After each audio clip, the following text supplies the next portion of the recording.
So Angelo is going to demonstrate programming on the PDP-1. He's going to do it the hard way on the front panel, but then he will be using DDT to inspect his handiwork afterwards and to run the program. We're going to basically program the little circle algorithm of Marvin Minsky, which is quite a neat example. Right. So we start by powering up the machine, or pretending to. And the machine is now in a random state. We can press read in to load the paper tape that we have already mounted into memory, and that's the DDT tape that Oscar mentioned. We see that the address is being counted up here, so we see how data is being put into memory. This is going to take a while. And then we're going to use the front panel switches, the address and the data switches, to put the circle algorithm into memory. So we're going to stop DDT now. We're not going to use it for now.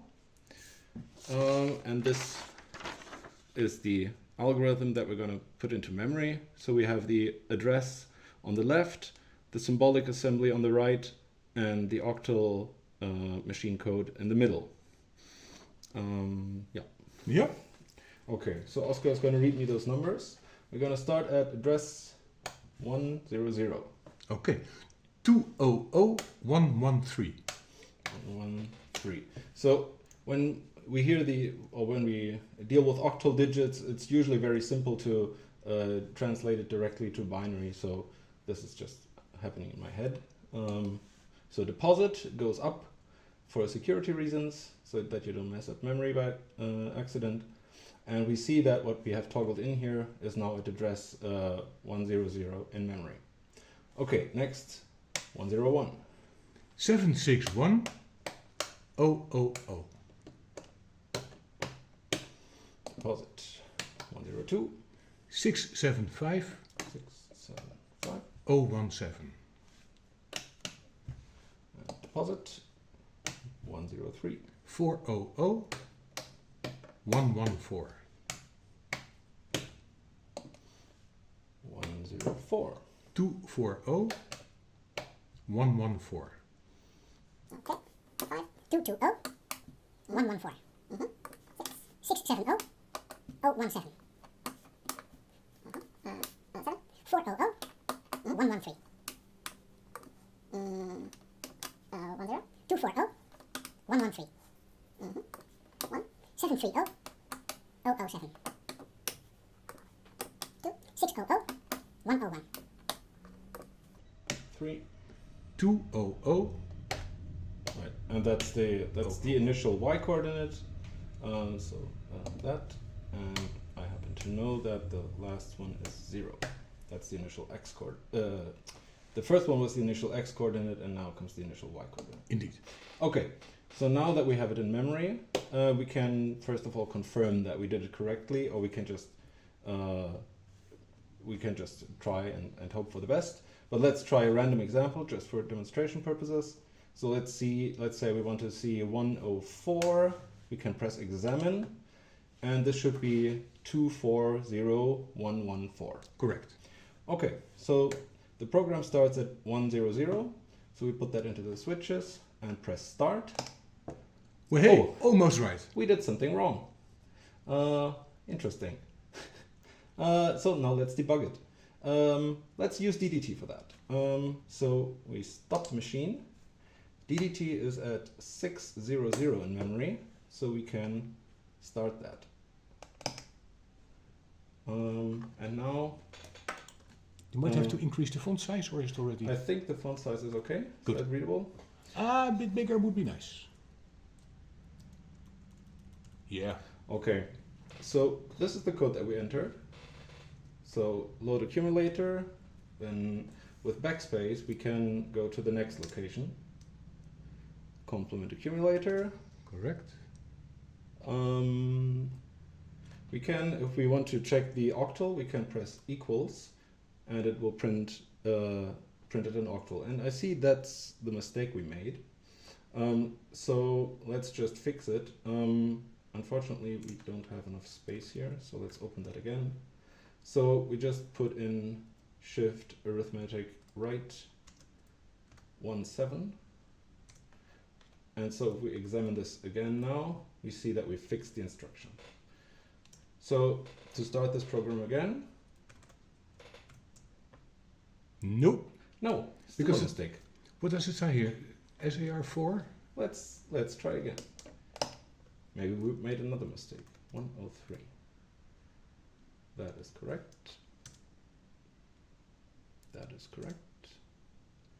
That is correct. Oh, this is wrong as well. So let's fix that. What is that in octal? So, 106, right? Yes. 670. That actually is correct. Oh, 7.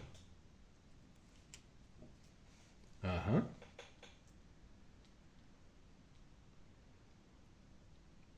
It should be the same instruction. Okay, let's fix that. The cheat sheet was wrong. My cheat sheet was wrong.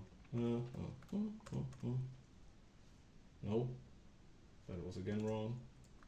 Typo. 675017.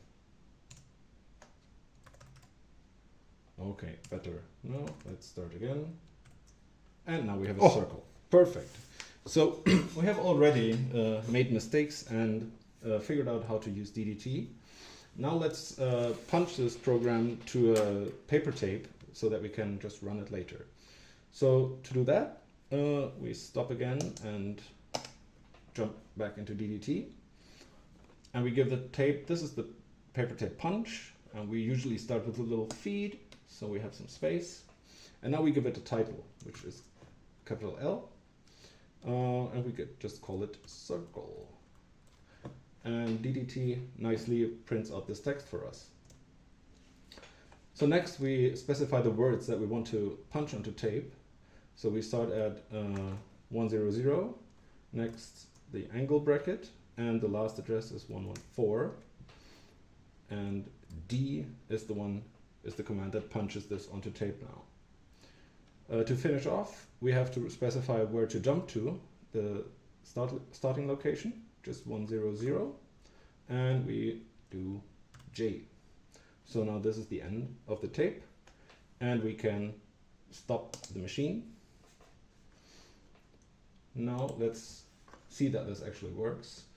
We load first of all we have to save this tape with F9 in this program. Let's call it test circle.rim. And we load it into the reader, we mount it into the reader with F7. So this is our circle program. And now to read it into memory, just like DDT before, we press read in. And there it is, our circle. So now that it's running, we can play a little bit with the front panel. So first of all, there are some single stepping switches. For instance, the single instruction switch will stop the machine, and now with the continue key or switch, we can single step instructions and see the machine state update. So up here we have the program counter, so we can see that incrementing as the program executes. Memory address and memory buffer are for talking to the memory, and they're a bit random after an instruction. One doesn't have to worry about them so much.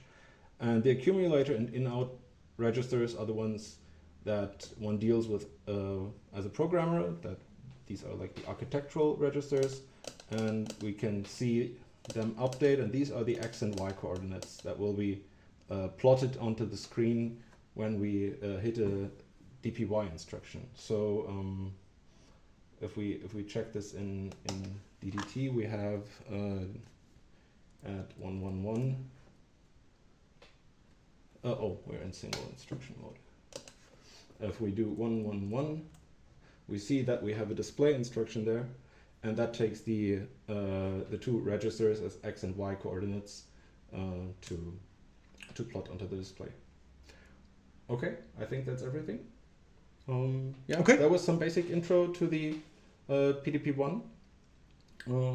I hope that helps. Yep, we recovered nicely from some errors, so Yes. that's pretty cool.